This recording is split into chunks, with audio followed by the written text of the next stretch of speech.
Benevi nyɔnu pra ne ti bi bene tɔ mi ko do ayixɔxɔ kpe egbe tɔn me ne mi de gbɔ mi do ganje no mia ene mi ko le wa aze su kpɔ mi mɔ mi de ya egbe mi le wa nunu mi no blo do wadada kime egbe tɔn esɔ mi a star general mathieu kereku bɔn ko ehe mi wa egbe o edie ene do gudo tsene ene eyɔ do mtn o mobile money aze ekpe de egbe di o bi abo kɔdzo safoe abo date yovo yɔ do 11 ma sɔ mi le su mi mɔ ha mi si bɔn do na 50 mi se o tse ko tse o nsero le kpɔ kɔ ede no mi o tsa xɔ efa no mi debua azaka wa egbe o wa de le kpɔ ene mi wa fi bo na kan bi o tobi to si benetɔn le o kɔdzo safoe ene de na mi o ne mɔ do mi dze gudo no mi na se ko ina dɔ no mi.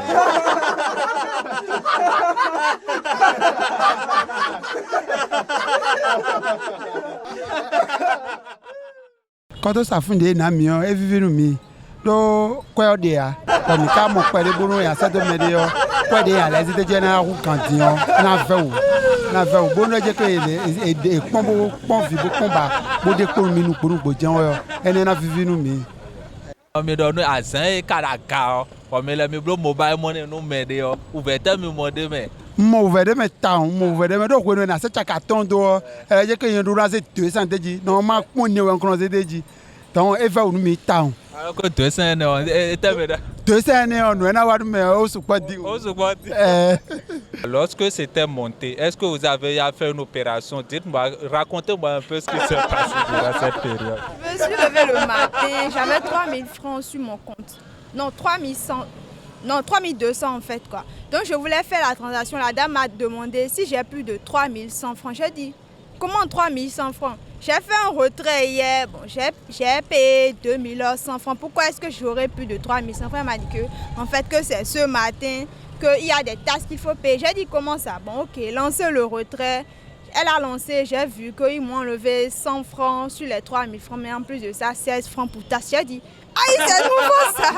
Elle me dit que oui, que c'est ce matin. J'ai dit, on va vraiment continuer avec ça. Elle m'a dit qu'elle ne sait pas bon, mais pour le moment, on est obligé de se plier à ça. Mais je suis vraiment contente quand même que ça soit passé.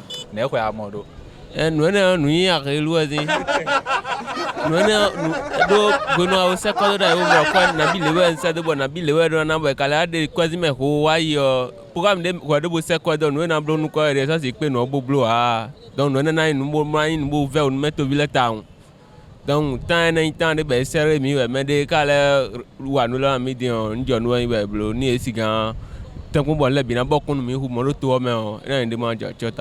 quelques jours, on a remarqué que l'État a revu à la baisse avec le réseau GSM MTN les tasses qui étaient montées à 5% à la date du 11 mars.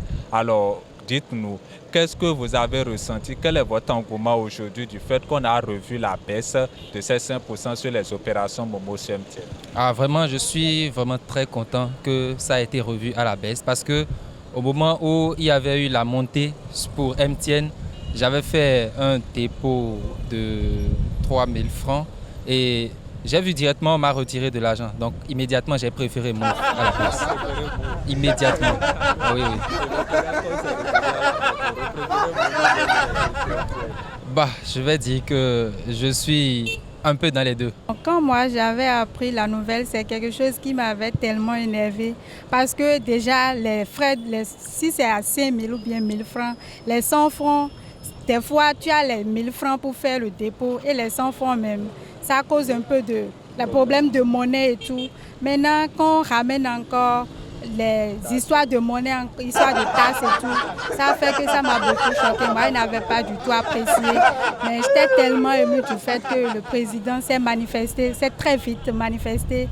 Ce que j'apprécie d'ailleurs, je profite de l'occasion pour le remercier pour cet acte vraiment majestueux qu'il a posé à l'égard de sa population.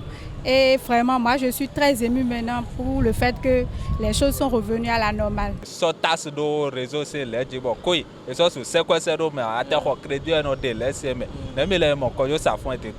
Au côté du gouvernement, il y a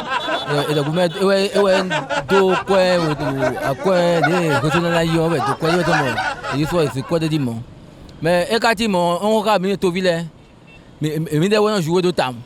Donc après tout, maintenant, on dit 100 francs, 200, 300 à l'autre terrain pour un enfant. Bon, regarde, là, nous, on a eu quoi? Le MTN dit à l'autre, il y a des quoi si, mais bon, les gens, finalement, des milliers de bon Dieu. Donc, tout le monde a répondu, les bon, on a pas mis tout ville. Et les gens, nous, là, donc, bon, il faut faire quoi? Quand ils avaient augmenté les 5% sur, comment on dit, sur les opérations, sur les mouvements, les trucs, on était énervé parce qu'il n'y avait pas l'argent dans le monde. Le président aussi, et il a augmenté le prix sur beaucoup de trucs. Donc quand ils ont fait ça là, tout le monde, même les parents, tous ils étaient énervés, ils n'étaient pas... Comment on dit? Ils n'étaient pas contents. Ene benevi sunu benevi nyonu Prime News TV Beneton. Wadada kime egbeton ene ko fifo ene. Ho ehemi wa mele sumimo. Bode mi ka wa bo kan hobio to vito sile o mi se ho edo.